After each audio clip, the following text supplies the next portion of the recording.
Selamat pagi anak-anak semua. Bertemu lagi dalam pembelajaran jarak jauh BPKN kelas 11. Pada pertemuan yang kedua ini, Bapak akan menjelaskan mengenai subbab dinamika penerapan demokrasi Pancasila. Pada subbab ini kalian akan diajak mendalami materi tentang dinamika penerapan demokrasi Pancasila. Setelah mempelajari materi ini, kalian diharapkan mampu merasakan manfaat pelaksanaan demokrasi di negara kita. Yang pertama, prinsip-prinsip demokrasi di Indonesia. Penerapan demokrasi di Indonesia didasarkan oleh sila kerakyatan yang dipimpin oleh hikmat kebijaksanaan dalam permusyawaratan perwakilan. Dijiwai oleh sila ketuhanan yang maha esa, kemanusiaan yang adil dan beradab, persatuan Indonesia, serta menjiwai sila keadilan sosial bagi seluruh rakyat Indonesia. Hal ini disebut senada dengan ungkapan Noto Negoro mengenai prinsip demokrasi yang menurutnya sebagai berikut. Demokrasi yang berketuhanan yang maha esa, demokrasi dengan kecerdasan, demokrasi yang berkedaulatan rakyat, demokrasi dengan rule of law yang mempunyai 4 makna. 1. Kekuasaan negara harus mengandung, melindungi, serta mengembangkan kebenaran.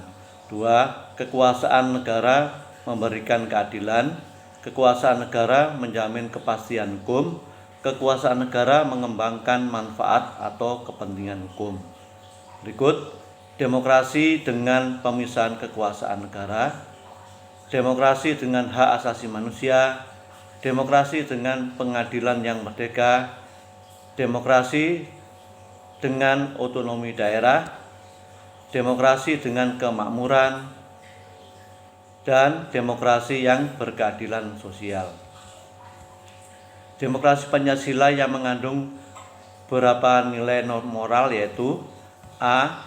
Persamaan bagi seluruh rakyat Indonesia, B. Keseimbangan antara hak dan kewajiban, C. Pelaksanaan kebebasan yang dipertanggungjawabkan secara moral kepada Tuhan, diri sendiri, dan orang lain. D. Mewujudkan rasa keadilan sosial. E. Pengambilan keputusan dengan musyawarah. F. Mengutamakan persatuan nasional dan kekeluargaan. G. Menjunjung tinggi tujuan dan cita-cita nasional. Berikut bagian yang kedua, yaitu periodisasi perkembangan demokrasi Pancasila. Setelah kita mempelajari karakteristik demokrasi di Indonesia, secara otomatis akan muncul di benak kita pertanyaan bahwa negara kita adalah negara demokrasi. Kemudian, apakah benar negara kita negara demokrasi? Untuk menjawab pertanyaan tersebut, kita gunakan sudut pandang normatif dan empirik. Dalam sudut pandang normatif, demokrasi merupakan sesuatu yang secara ideal hendak dilaksanakan oleh sebuah negara. Misalnya, ungkapan dari rakyat, oleh rakyat, dan untuk rakyat. Ungkapan normatif tersebut biasanya diterjemahkan dalam konstitusi pada masing-masing negara.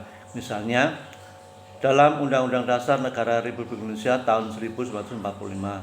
Bagi negara kita, apakah secara normatif negara kita sudah memenuhi kriteria sebagai negara demokrasi? Jawabannya tentu saja sudah. Hal ini dapat dilihat dalam ketentuan sebagai berikut. A. Dalam pasal 1 ayat 2 Undang-Undang Dasar tahun 1945 sebelum diamandemen menyatakan kedaulatan adalah di tangan rakyat dan dilakukan dengan sepenuhnya oleh MPR. B. Setelah diamandemen berbunyi kedaulatan berada di tangan rakyat dan dilaksanakan menurut Undang-Undang Dasar. Berikut C. Dalam Konstitusi Republik Indonesia Serikat pasal 1 ayat 1 berbunyi, Republik Indonesia Serikat yang merdeka dan berdaulat ialah suatu negara hukum yang demokrasi dan berbentuk federasi.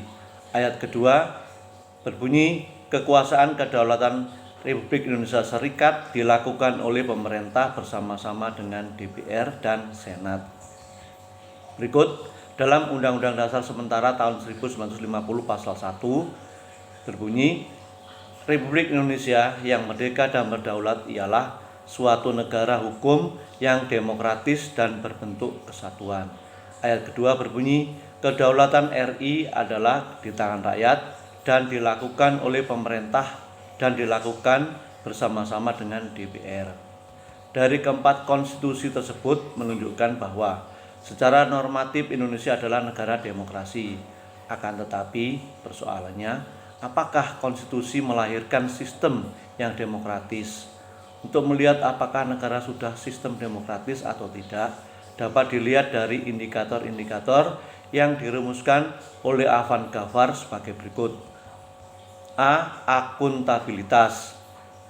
B. Rotasi kekuasaan. C. Rekrutmen politik yang terbuka. D. Pemilu. E. Pemenuhan hak dasar. Dengan elemen umum demokrasi tersebut di atas merupakan ukuran dari sebuah negara demokrasi. Dari indikator tersebut, apakah sudah diterapkan di Indonesia? Untuk menjawab pertanyaan tersebut, marilah kita lihat dan kita pahami sejarah perkembangan pada masa-masa sebagai berikut.